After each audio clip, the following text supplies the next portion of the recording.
दादी नानी की कहानियाँ। मृत्यु एक सत्य है। एक राधे श्याम नामक युवक था। स्वभाव का बड़ा ही शांत एवं सुविचारों वाला व्यक्ति था। उसका छोटा सा परिवार था जिसमें उसके माता पिता, पत्नी एवं 2 बच्चे थे। सभी से वे बेहद प्यार करता था। इसके अलावा वो कृष्ण भक्त था और सभी पर दया भाव रखता था। ज़रूरतमंद की सेवा करता था, किसी को दुख नहीं देता था।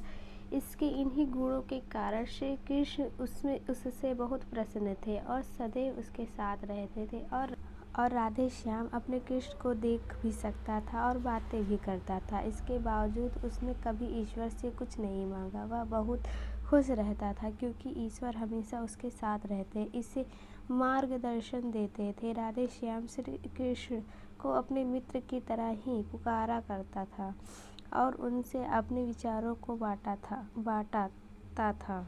एक दिन राधे श्याम के पिता की तबीयत अचानक खराब हो गई। उन्हें अस्पताल में भर्ती किया गया।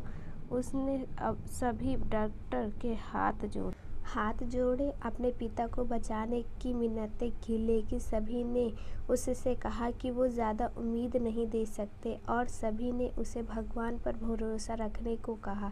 तभी राधे श्याम को कृष्ण का ख्याल आया और उसने अपने कृष्ण को पुकारा। कृष्ण दौड़े चले आए। राधे श्याम ने कहा, मित्र तुम तो भगवान हो, मेरे पिता को बचा लो। श्री कृष्ण ने कहा, मित्र ये मेरे हाथों में नहीं है, अगर मृत्यु का समय होगा तो होना तय है। इस पर राधे श्याम नाराज हो गया और कृष्ण से लड़ने लगा। गुस्से में उन्हें कोसने लगा। भगवान ने भी उसे बहुत समझाया पर उसने एक न सुनी। तब भगवान कृष्ण ने उससे कहा, मित्र मैं तुम्हारी मदद कर सकता हूँ, लेकिन इसके लिए तुम्हें एक कार्य करना होगा। राधे श्याम ने तुरंत पूछा, कैसा कार्य? कृष्ण ने कहा, तुम्हें किसी एक घर से मुट्ठी भर ज्वार लानी होगी और ध्यान रखना होगा कि उस परिवार में कभी किसी की मृत्यु न हुई हो। राधे श्याम झट से हाँ बोलकर तलाश में निकल गया। उसने कई दरवाजे खटखटाए। हर घर में ज्वार तो होती, लेकिन ऐसा कोई नहीं होता जिनके परिवार में किसी की मृत्यु न हुई हो। किसी का पिता, किसी के दादा, किसी का भाई, माँ, काकी या बहन। 2 दिन तक भटकने के बाद भी राधे श्याम को ऐसा एक भी घर नहीं मिला।